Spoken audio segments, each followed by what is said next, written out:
Seja muito bem-vindo ao primeiro episódio do Bebê em Pauta, um podcast dedicado a mamães, a profissionais da área da saúde e a você que deseja conhecer um pouco mais do que o universo do bebê e da infância tem a oferecer para você. Hoje, no primeiro episódio, ele vai ser dedicado a você conhecer um pouco sobre o meu trabalho, o que eu faço em benefício a esse universo maravilhoso e para muitos desconhecidos, que é o universo dos bebês e da infância. Para isso, eu trouxe uma grande amiga, uma parceira de relacionamento espiritual e uma mãe, assim como eu, que é o que nos conecta fortemente. Eu trouxe aqui a Carlinha. Ela é uma pessoa maravilhosa, a melhor personal organizer do Brasil. E não seria melhor eu trazer uma personal organizer para falar da organização interna da vida e do corpo. Prazer todo meu, Alê, estar aqui com você. Eu me coloco, como mãe, enfim, que eu acredito que vai conectar muito aqui com a nossa audiência. E um prazer, gratidão, viu? E vai ser maravilhoso porque você vai ser a minha entrevistada, né? Eu vou ter aqui o prazer de fazer algumas perguntas. E eu já posso começar? Já quero te fazer aqui as perguntas. Eu quero começar, Alê, por uma dúvida que é muito comum, é minha também, né? Que é o seguinte, quando eu percebo que eu preciso de um tratamento de fisioterapia ou osteopatia? Então, essa é uma pergunta importante porque a gente, quando pensa em fisioterapia, em osteopatia, a gente só pensa realmente na nossa vida de adulto. A gente pensa assim, nossa, fisioterapia para pessoas que têm algum problema, alguma deficiência. E não. A fisioterapia, ela tem uma relevância para todas as idades. Se nós formos num grande centro de reabilitação hoje, nós vamos ver inúmeras crianças em processo de reabilitação para andar.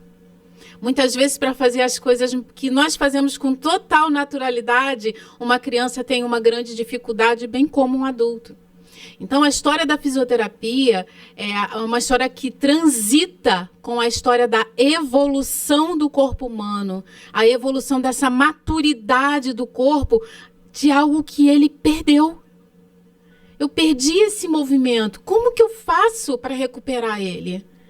Cara, eu não consigo mais mexer direito o meu dedo. O que eu faço para recuperar isso? É onde a fisioterapia entra com toda a força. Eu costumo dizer para os meus pacientes que eles entram com dúvida, né? Porque você é fisioterapeuta ou você é uma osteopata? E a fisioterapia hoje é uma formação, é uma graduação de nível superior no Brasil, e a osteopatia ainda é uma escola de formação que ainda não tem nível de graduação, mas para alguns lugares tem nível de pós-graduação.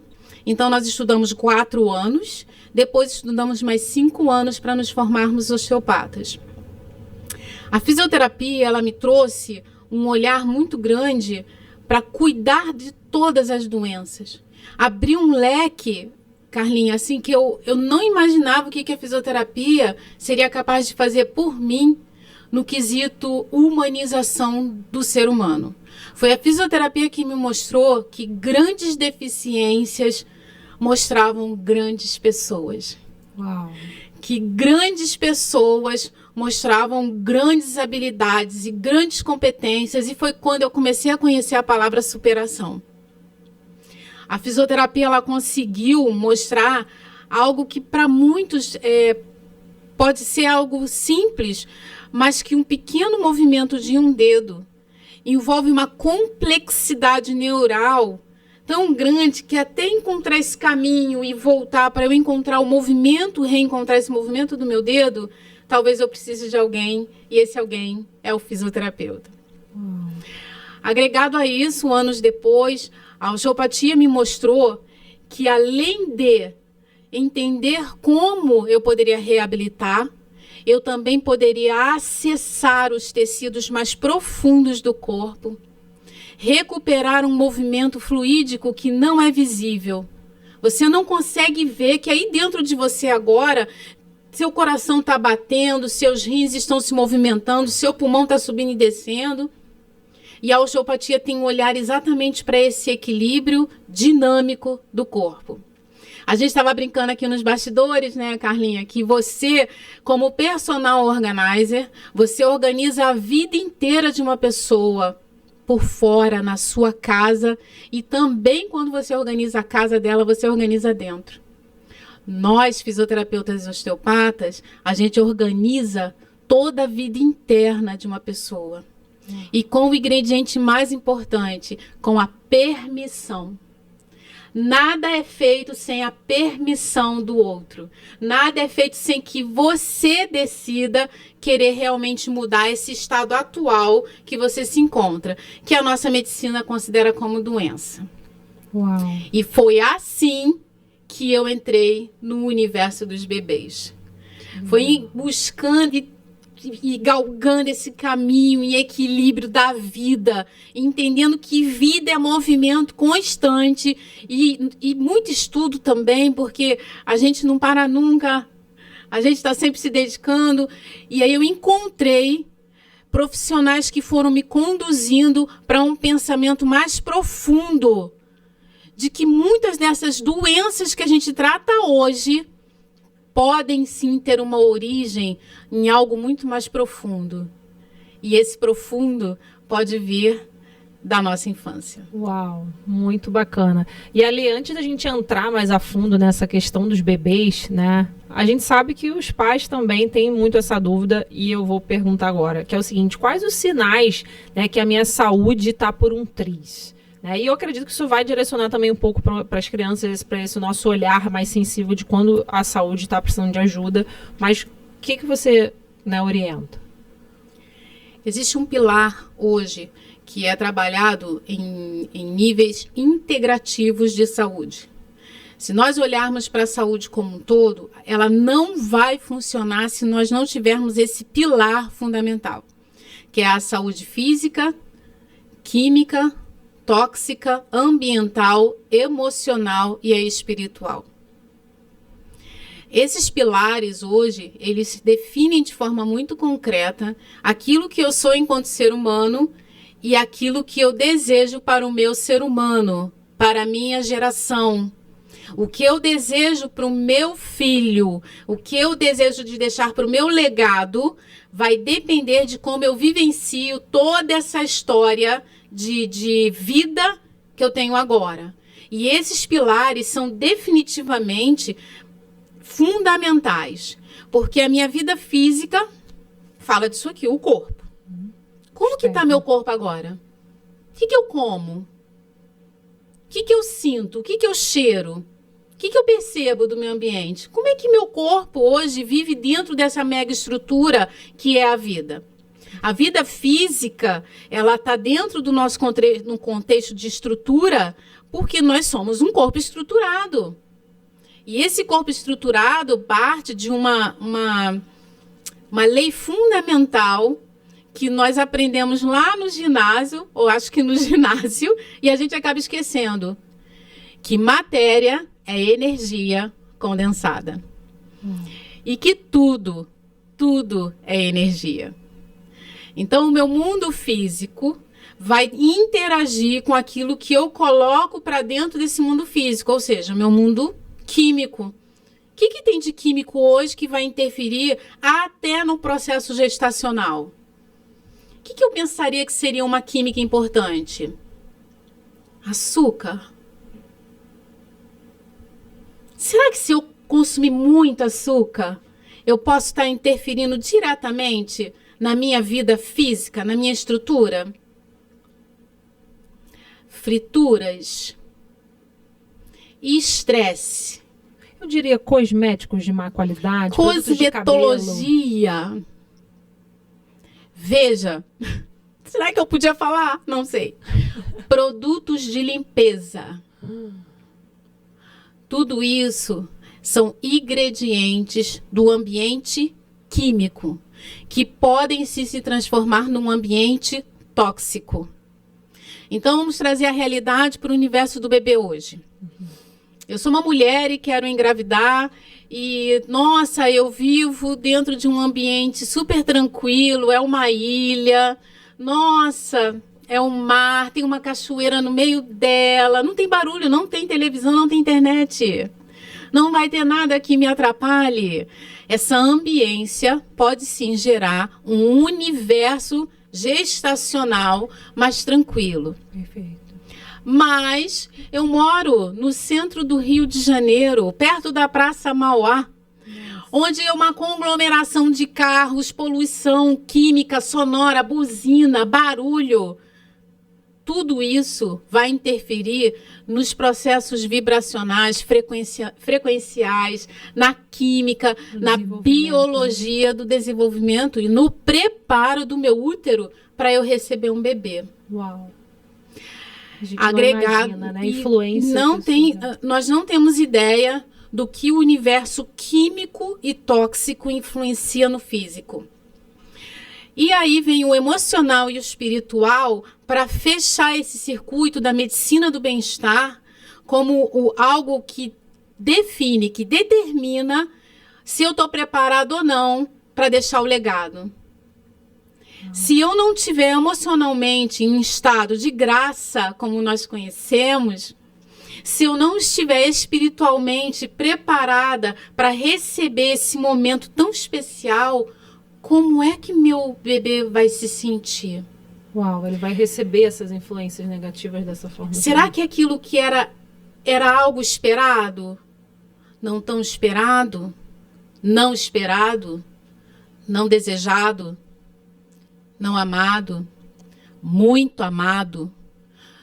Essas palavras não estão reverberando em nós?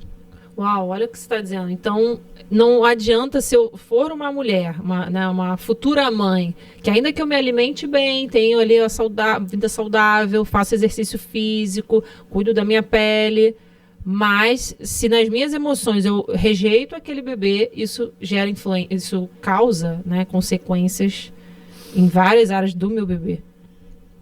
Na construção, a gente chama isso de terreno biológico. É quando um bebê começa a se construir. Para algumas escolas de pensamento filosófico e até da neurociência, o processo de formação do ser humano começa muito antes até da concepção. É como que se, na vista da física quântica ou na vista na visão da bioenergia, até 2 meses antes da concepção, ou seja, da união entre óvulo e espermatozoide, já havia um pré-pensamento de que aquilo ali poderia acontecer. Uau. É como se inconscientemente, né, vamos pensar na nossa pirâmide, no nosso iceberg, que está lá no subconsciente, a gente já tivesse uma memória intuitiva de que a gente estava propenso a engravidar. Uau. Só que nós temos realmente vários campos da emoção que gerenciam aquilo que eu estou vivendo aqui agora, essa emoção que eu estou sentindo agora. Por exemplo, eu estou alegre, eu estou excitada de estar aqui, da gente estar conversando, mas eu tenho várias memórias agregadas. No momento da concepção, em que uma mulher e um homem concebem, né, o bebê, as memórias agregadas também fazem diferença. Uau. Então, há 2 meses atrás, você que engravidou e muitas vezes se preparou para isso, porque existem muitas mulheres que se programam para isso. Isso é muito bom, isso é maravilhoso. Verdade. E também é maravilhoso quando não há programação. Também é tudo maravilhoso. Só que, há 2 meses atrás, algo impactante, inesperado e com caráter traumático afetou você. E o que você faz com isso? É sobre isso. É sobre uma mudança de rota inesperada que muda a sua biologia.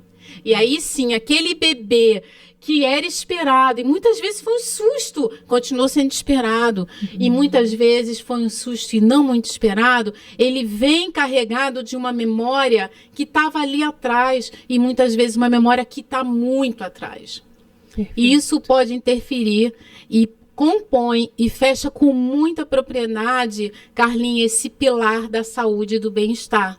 É como hoje nós, profissionais da saúde, que tem um olhar integral, é como a gente olha um bebê quando ele chega no nosso consultório, na nossa prática clínica. Perfeito. Aí uma dúvida, né? Você falou, aí vamos supor que o bebê, ele foi ali concebido, Mas como eu percebo que o meu bebê precisa de tratamento, né, na área da fisioterapia e osteopatia? Aí é que o bicho pega, Carlinha. Porque nós temos uma balança que é favorável e ao mesmo tempo desfavorável, que é a informação. Hoje nós temos um movimento muito grande de informação em massa, que dá conteúdos para mulheres e homens, em especial a mulher, porque a mulher busca muito mais do que o homem, Verdade. sobre gestação, gravidez, neurodesenvolvimento, e que isso pode contribuir para uma poluição mental e para, muitas vezes, uma observação que salva uma condição. Sim. O que é necessário é que você encontre um filtro. Porque se eu falar aqui para você, por isso que eu preciso ter muito cuidado, muito zelo. Porque se eu falo algo para você aqui, por exemplo, bebês que estão amamentando e que têm uma preferência para mamar mais do lado direito do que do lado esquerdo. Esses bebês podem estar apresentando um sinal clássico de torcicolo. Aquele torcicolo que você e eu já tivemos em algum momento da nossa vida, o bebê também pode ter. Olha só. E se o torcicolo que você, adulto, teve te causou dor, desconforto e fez você muitas vezes tomar um remédio, fazer um tratamento, você imagina isso na vida de um bebê que acabou de chegar no mundo, desconhece a fala, desconhece essa propriedade de falar, olha, eu estou com um torcicolo à esquerda e ele está comprimindo aqui o meu nervinho e eu não estou sentindo, não estou conseguindo mexer a minha cabeça. Você imagina a vastidão de informações que um bebê não pode dar e que você, que é adulto, conhece muito bem quando você sente dor. Quando eu dou essa informação para um meio de comunicação, é necessário que a gente tenha muito cuidado. Para não generalizar, né, Alessandra? A grande verdade é, nos últimos anos, tem sido cada vez maior o número de bebês com alterações realmente do movimento da cabeça e do pescoço, que é o torcicolo congênito. Bebês com alterações do movimento da língua para deglutição, para a amamentação, é conhecido realmente como anquiloglossia, que é a língua presa.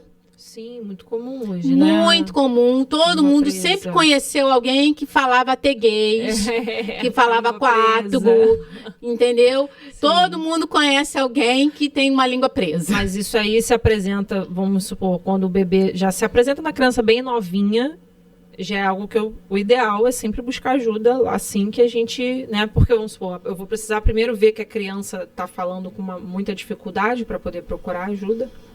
Então, nós estamos falando de coisas diferentes. A gente falou brincando, mas a língua presa, da qual eu estou me referindo, a anquiloglossia, ela é detectada antes mesmo da fala acontecer. Perfeito.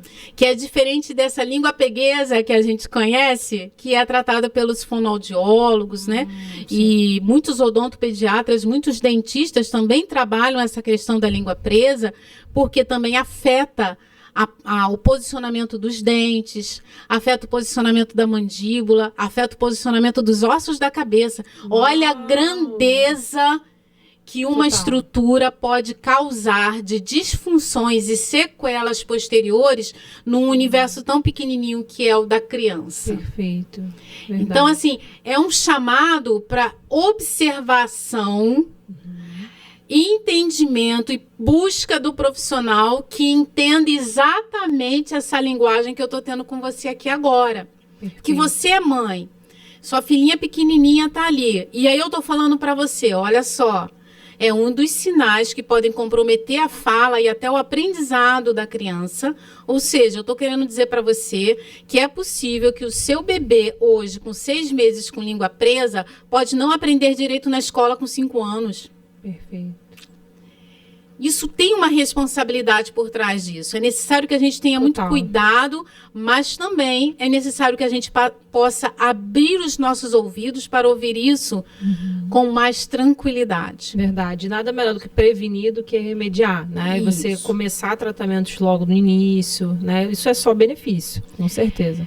Um outro assunto que também é talvez dos tratamentos que eu mais faço em consultório são as assimetrias cranianas, conhecido popularmente como cabecinha torta do bebê. Sim.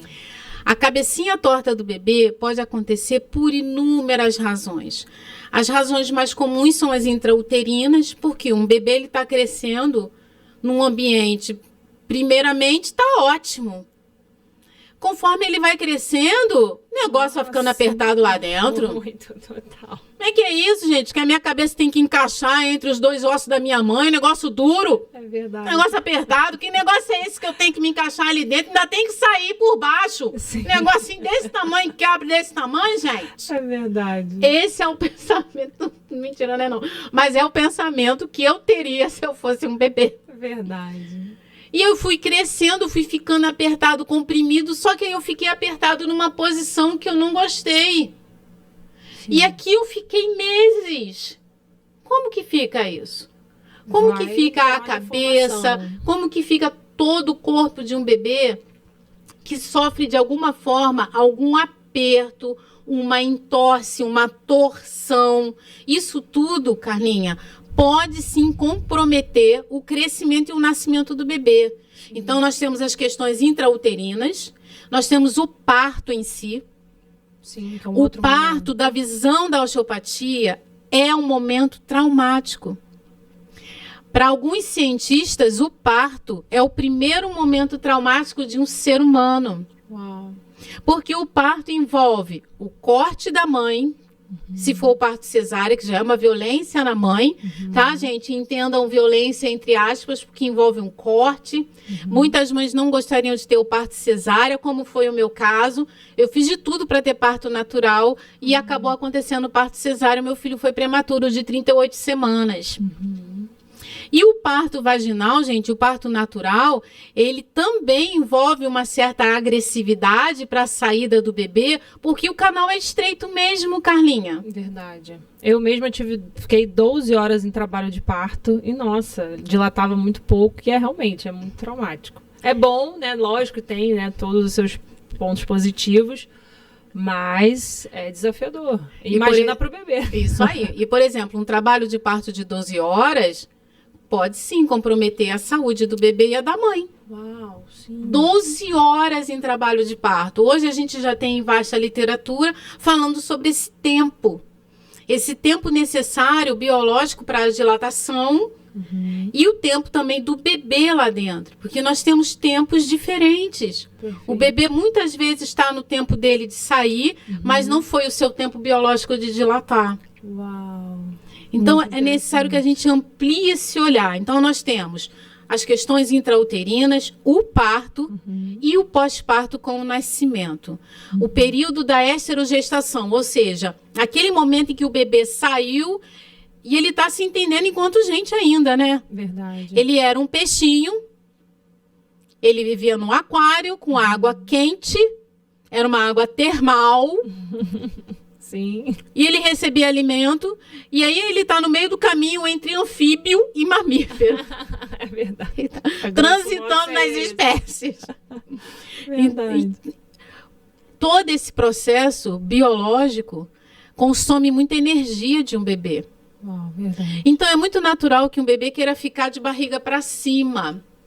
E de barriga para cima, durante muito tempo, isso pode fazer com que a cabeça do bebê se acomode a essa posição. Perfeito. Então, é muito comum as assimetrias cranianas, a cabeça torta do bebê, serem acompanhadas, serem classificadas por conta desse time em que o bebê fica muito tempo com a cabeça numa única posição. Perfeito. E eu vou abrir uma exceção aqui, um asterisco muito importante, Carlinha, para os bebês prematuros. Sim. A prematuridade merece um olhar especial. A prematuridade faz com que um casal que não estava preparado para aquele momento, um bebê que não estava preparado para aquele ambiente gelado. Todos, olha só o que uma família é envolvida quando o tema é prematuridade. Verdade. Então, É muito assunto para outro podcast. Mas a prematuridade também é um preditivo para a avaliação dos riscos de assimetria craniana, torcicolos e língua presa. Perfeito, muito bom. E, Ale, me conta aqui, como saber quando o bebê precisa, então, de osteopatia? A gente viu que existe uma grande diferença. Então, como saber, né, quando o bebê precisa de osteopatia? Quando você está passando por uma dor muito grande, você acabou de passar por dentro de uma situação muito estreita, em que ficou apertado para você, você não procura ajuda? Total. Quando o bebê sai do canal de parto ou no nascimento, ele precisa de osteopatia. Então, a gente costuma dizer do nosso universo que a osteopatia é necessária para todo e qualquer ser humano, em qualquer fase da sua vida, desde o momento em que ele nasce. Então, quando que um bebê precisa da osteopatia? No nascimento, a gente age como fator de equilíbrio de funções fluídicas, hemodinâmicas, biológicas, circulatórias. Ou seja, a gente favorece com que o sangue circule melhor naquela estrutura. A gente faz com que o corpo se acalme. Ele entenda, através do gestual, do toque terapêutico, que ele saiu daquele ambiente e que está tudo bem, que vai ficar tudo bem. Perfeito. Depois, quando o bebê começa a relatar desconfortos anormais. Alguns exemplos. O bebê ele chora normalmente por fome, quando ele está sujinho, né? E por sono. Normalmente são as 3 causas principais que o bebê chora. Um bebê que chora o tempo todo, um bebê que demonstra desconfortos. E aqui eu vou ressaltar o maior dos poderes que nos foi dado por Deus, que é o poder da intuição. A mãe sabe. Carlinha, a gente sabe quando o nosso bebê não está bem. É verdade. O meu que tem 21, a gente sabe quando ele... Nós são 2, um de 7, um de 4, e realmente. Hoje eu recebi aqui no consultório uma mãe indignada, e é isso. É uma indignação que você sente, cara, não está bem esse bebê. Precisa resolver alguma coisa. Tem alguma coisa aqui que não está bem. E com profundo respeito aos colegas profissionais, que muitas vezes existem sinais e sintomas no bebê que não são detectados. E está tudo bem. Mas a mãe, a dupla, nós chamamos a dupla, mãe e bebê, tem uma conexão muito forte, Carlinha. Perfeito. Então, o poder intuitivo de uma mãe é um poder curativo. Sim, que precisa ser ouvido, que né? precisa ser ouvido. Perfeito. É isso, Carlinha. Perfeito. Então, são sinais de desconforto, são sinais intuitivos. A mãe vai perceber, cara, tem alguma coisa. O choro furtivo, o choro sem motivo, que é o que mais eu ouço. Nossa, mas ele está chorando do nada. E um bebê que não dorme. O sono é o maior repositor de melatonina. É o sono tranquilo que prepara o dia reparador. Um dia biológico de um ser humano, ele só começa com um sono bom. Perfeito. Então, um bebê que não dorme pode ser um adulto que não produza bem quando crescer. Perfeito. Mas me explica. O processo seria eu procurar primeiro sempre o pediatra e o pediatra que direciona cada disfunção. Hoje nós somos uma rede de apoio. Aquilo que eu não vivi no passado, eu sou mãe de 2002. Não existia essa rede de apoio. Eu sou muito grata que são as vantagens da tecnologia, né, Carlinha? Total. A gente precisa dizer que a tecnologia você usa para o bem ou não usa para o bem. E nesse ponto, né, eu vou trazer 20 anos depois. Hoje eu faço parte de um time de profissionais que agem na prevenção. Perfeito. Melhor coisa. Essa prevenção começa no pediatra. O pediatra é a nossa primeira âncora importante. É o profissional que realmente dá ancoragem, que vai centrar essa família. Depois, os profissionais que vão agregar cada situação específica patológica. A anquiloglossia, o odontopediatra, a fonoaudiologia, a fisioterapia, a osteopatia. Nós temos os neurologistas pediátricos, que vão entender do neurodesenvolvimento dos bebês, que vão entender sobre bebês com hipotonias, ou seja, bebês que não estão se movendo da melhor maneira possível. Nós temos os fonoaudiólogos, nós temos os nutricionistas que também colaboram muito para isso. Nós temos profissionais que são um pouco citados, mas que eles têm extrema relevância, que são os psicólogos. É um momento muito delicado da família, quando você vai falar para um bebê, olha, esse bebê tem essa situação, essa, e agora? O que você faz? Recebe aquilo no seu colo e cadê a estrutura emocional para isso? Verdade. Então, a rede de profissionais é muito grande, começa realmente no pediatra, no neuropediatra, e aí vai ramificando para todos nós. Perfeito. Maravilha. Suas últimas considerações para uma mãe que deve estar aí observando minha querida, assim, essa questão, nossa, estou vendo meu bebê com alguma deformação, alguma coisa na cabecinha, seria então ir direto no pediatra e o pediatra faz esse direcionamento. Mãezinha querida, minha primeira e mais importante orientação para você é: acalme seu coração, fique em paz. Estamos vivendo um mundo de muita informação. Busque um profissional da sua confiança, que você se sinta segura. A partir de então, comece a construir uma rede de relacionamentos que te conduzam para o melhor para o seu bebê. Sem dúvida nenhuma, você é a melhor mãe que o seu filho poderia ter. E eu tenho certeza que você vai conseguir conduzir ele ao melhor resultado, porque você é a melhor. Gratidão, Ale, parabéns. Muito bom poder participar desse primeiro episódio aqui com você, porque agregou muito eu como mãe, né, e toda a nossa audiência aqui, toda a sua audiência. Realmente, com certeza, aprendeu muito com você aqui hoje. Obrigada, viu? Eu que agradeço, primeiramente a Deus, porque sem Ele nada disso seria possível. Queria agradecer a você. Eu acho que é um misto de alegria, de nervoso, mas estamos muito felizes e contentes. E perguntas que vocês tenham, podem escrever aqui embaixo nos comentários. Qualquer dúvida que vocês tenham, podem escrever também.